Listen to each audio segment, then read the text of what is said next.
Hello, I'm Michael Reinking, Senior Market Strategist at the New York Stock Exchange, and this is Market Storylines. Every week we are here to keep you up to date on the key trends and events driving global markets. First and foremost, I wanted to thank Jay Woods and my colleague Eric Priscolo for filling in as I was on the road. Now we are recording midday on Thursday, so let's dive into this week's Market Storylines. Now, over the last couple of weeks, after the initial shocks of Liberation Day and the subsequent relief after the 90-day tariff reprieve, markets have been in the process of recalibration and repair. Now, as has been the case for the last 3 months and potentially for the next 3 years, there continues to be quite a bit of headline volatility. Now, last week, the tone around tariffs and trade began to soften, and some of the focus shifted to the start of earnings. It was a mixed week for U.S. markets, with the S&P 500 falling 1.5%, driven by continued weakness for the mega-cap tech stocks, while action beneath the surface was a bit better, with the equal weight small and mid-cap indices trading modestly higher, while global markets outperformed. However, a new concern was added to the mix as Chair Powell found himself in the crosshairs of President Trump, who made it clear he wants rates lower. Now, while markets were closed on Friday, there was press reporting that the administration was studying the possible removal of the chairman, with comments from the director of the NYSE, Kevin Hassett, adding some fuel to the fire. Now, coming out of the long weekend, while many global markets were still closed for holiday and many trading desks were not fully manned, U.S. assets came under pressure, with Fed independence drawn into question. The U.S. dollar index moved to the lowest level since 2022 as capital moved into other safe haven currencies like the yen and the Swiss franc and continued to flow into gold. Now, Treasury yields moved higher, reversing much of last week's pullback, and U.S. equities came under pressure. Now, at the lows, the S&P 500 tested 5,100, which was the low on the day following the tariff pause surge. Most major indices ended the day down around 2%, but closed off of the lows. Now, Tuesday markets opened modestly higher. There were some reasonably positive comments about India's trade talks, with Vice President Vance's meeting providing a roadmap for negotiations, and extended to the upside after Treasury Secretary Bessent suggested there could be a de-escalation with China. Now, this did kick off a bit of an unwind of the safe haven trades that I just discussed, helping the U.S. dollar bounce modestly, while gold reversed over 3.5% after briefly breaking above 3,500. However, away from the macro headlines, it was a notable day as earnings season began to broaden out from the financials. And not only were the Q1 numbers pretty solid, the guidance and commentary provided by management teams was better than feared. Now, markets recouped pretty much all of Monday's losses, and shortly after the close, the president took to the airways saying that he was not looking to remove the chairman, though he'd still like rates lower, and also softened his tone on China. Now, this sent futures sharply higher.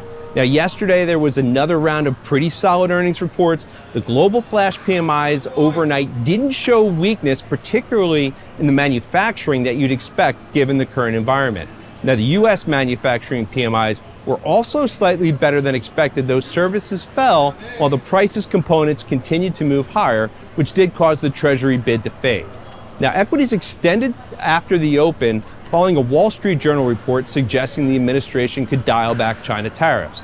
And shortly thereafter, Treasury Secretary Bessent spoke at the IIF meetings, discussing the administration's agenda to rebalance global trade.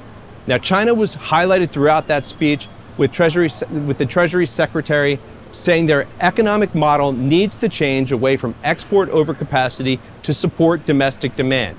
However, his most notable line was, "America first does not mean America alone. To the contrary, it is a call for deeper collaboration and mutual respect amongst trade partners." Now, this was a much softer tone than the one that was delivered in the Rose Garden a few weeks ago.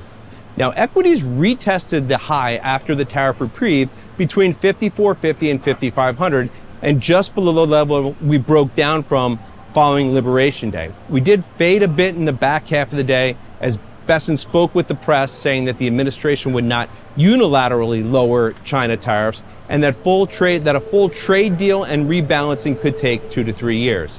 Now, despite comments from China overnight that negotiations are not underway, suggesting they are digging in for a longer fight, equities held yesterday's gains and are back near yesterday's highs again midday.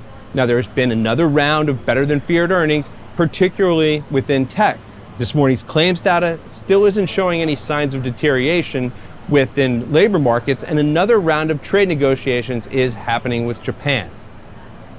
Now, technically, we seem to be drawing some short-term lines in the sand with 51 and 5,500 in the S&P 500 key levels to watch. Now, the headlines about policy and trade will continue to drive volatility, but let's talk about earnings for one moment. Now, recently, in terms of economic data, we've been discussing the delineation of BT and AT, before and after tariffs. The same applies to earnings, and Q1 falls into that BT bucket. In general, outside of companies that are exposed to the consumer, the Q1 numbers have been pretty good. Many of the consumer-facing companies have cut or removed guidance. However, more broadly, companies have been only tweaking their guidance, with management teams trying to provide some framework around exposure and impact under different scenarios. They are starting to lay out their strategies for investors, highlighting cost controls and other mitigation efforts, including shifting supply chains, inventory management, as well as changes to pricing. Now, one thing we're not hearing about is the reduction in headcount, which is very important for the economic backdrop going forward, though comments from recruitment firm Robert Half on their conference call does continue to point to a slowing hiring trends. Now, we're still early, but tech has been an upside standout thus far. However, most of the mega cap tech names haven't reported yet. Alphabet is on deck after today's close, and the rest, ex-Nvidia, are next week. Now, looking ahead, next week will be the peak of earnings season. There is also some important economic data, including Q1 GDP, PCE, ISM manufacturing, and the BLS employment report to close out the week. And I'm sure there will be no shortage of headlines from Washington. Hopes are clearly building for positive headlines related to current negotiations within India, Japan, or Vietnam, or detente with China. Once again, thank you for spending some time with us today. Remember, you can always watch on tv.nyse.com